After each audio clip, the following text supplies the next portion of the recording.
The girl who knocked from inside the wall. When I was 8, I shared a room with my little brother. Every night at exactly 2:17 a.m., there was a knock inside the wall. Not on the wall, inside it. 3 slow taps. Then silence. At first, I thought it was pipes, or rats, or my imagination stretching itself too thin in the dark. But one night, the knocking changed. It knocked in a pattern.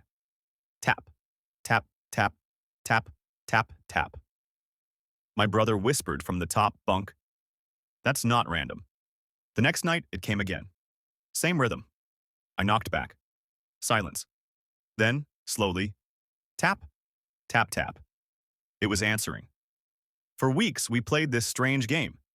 It would knock. I would reply. It always copied me. Until one night, I didn't knock first. It did. Tap, tap, tap, tap. That wasn't my pattern. I whispered, "What does it want?" From inside the wall, something scratched, then knocked again. This time, it sounded closer. The wallpaper near my bed started peeling on its own. Just a little. Just enough to see something dark behind it. I leaned closer. A fingernail pushed through the plaster. Yellow. Cracked. Human.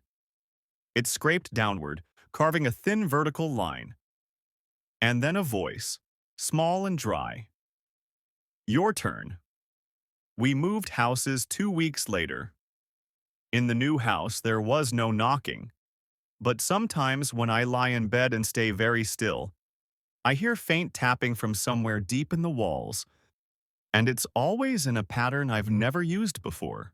2. The playground. That only appeared at night. Behind my grandmother's house was an empty field. By day, it was nothing but tall grass and broken bottles. But at night, something changed. When I was 9, I couldn't sleep during summer visits. So one night, I looked out the window. There, glowing softly under the moon, was a playground. A full one. Swings moving gently. A slide. A merry-go-round spinning slowly. No lights. No power. Just moonlight. And children. I could see silhouettes playing, running, laughing. But there were no houses near that field.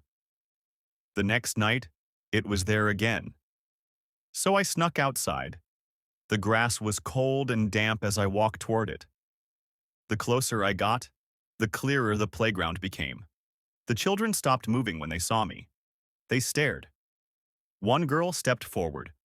Her eyes were too dark, not black, just empty. "You're late," she said. "For what?" I asked. "For staying." The swings began moving faster on their own. The merry-go-round creaked, though no one was pushing it. The girl grabbed my wrist. Her hand was freezing. "Once you play," she said softly, "you don't go home." Behind me, the field was gone. There was only darkness. I ran. I don't remember how I got back inside. The next morning, I looked out at the field. Empty.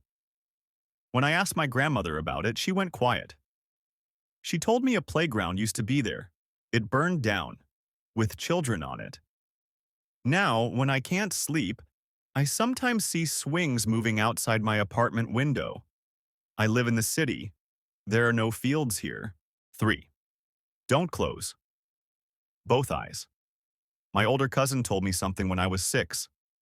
Never close both eyes in the dark. I asked why. She said, "Because it stands closer when you can't see it." I laughed at first, until I tried it. That night, I shut both eyes tight. And I felt it. A shift in the air, pressure near my face. I opened one eye. Nothing. I closed it again. The pressure got heavier, breath against my cheek. I opened my eyes and screamed. Nothing there. So I tested it again the next night. Close both eyes. Count to 5. 1, 2, 3. The mattress dipped near my feet.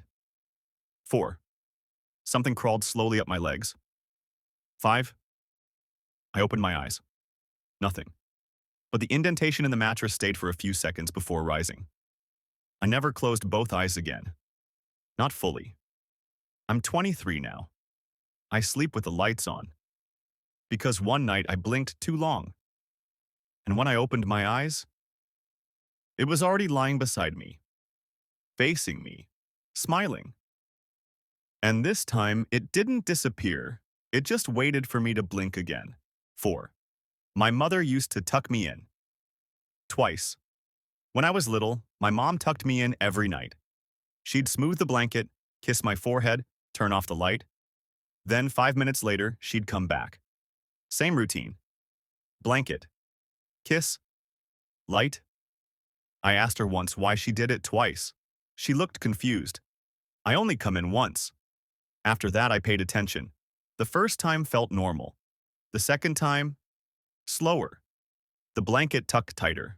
Too tight. The kiss, colder. One night, I kept my eyes barely open. My mom came in, tucked me in, left. 5 minutes passed.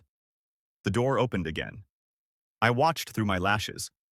It walked in like her.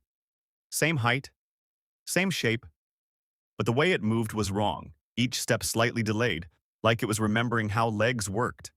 It stood beside my bed for a long time, not moving. Then it bent down close to my face. Its breath smelled like dirt. Its whisper scraped. Almost. It didn't tuck the blanket that time. It slid its hand under it and rested it on my stomach.